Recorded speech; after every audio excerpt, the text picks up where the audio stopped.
કોંગ્રેસ નેતા ઇન્દ્રનીલ રાજ્યગુરુએ રાજકીય નિવૃત્તિ જાહેર કરી છે। રાજકોટ કોર્પોરેશનની ચૂંટણી પહેલા જ કોંગ્રેસને ઝટકો આપમાં ગયા બાદ ઇન્દ્રનીલ રાજ્યગુરુ ફરી કોંગ્રેસમાં જોડાયા હતા।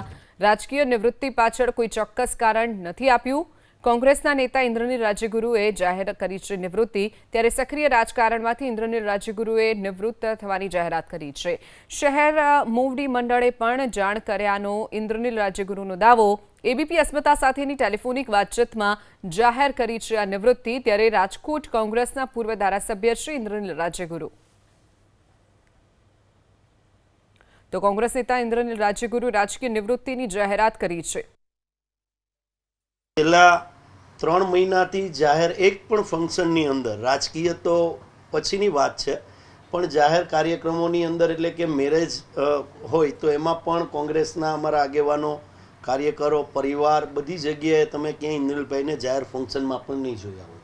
પણ જાહેરમાં આવવાની એમની પ્રતિક્રિયા એટલા માટે કે હવે 35 વર્ષ કોંગ્રેસ પાર્ટીને એમને આપ્યા, 35 વર્ષ રાજકોટ શહેરને એમને આપ્યા।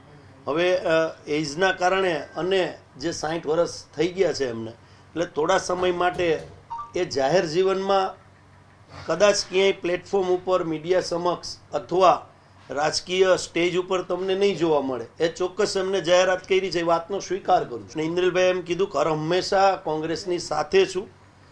72 જે કોર્પોરેટરોની ચૂંટણી આવી રહી છે એમાં 72 ઉમેદવારોને જ્યાં ક્યાંય આર્થિક મદદ કરવાની થતી હશે ત્યાં પણ કોંગ્રેસ માટે હું કરીશ। જ્યાં સમીકરણો બનાવવાના હશે ભારતીય જનતા પાર્ટીની ભ્રષ્ટાચારી શાસન સામે, ત્યાં પણ હું તમારી સાથે ખભે તો ખભો મિલાવી અને ઊભો છું। માત્ર જે સમય મર્યાદાની વાત છે એમાં તમે બધા યુવાનો જે રીતે કામ કરો છો એમાં મારો ટેકો છે અને હર હંમેશા મારો ટેકો રહેશે।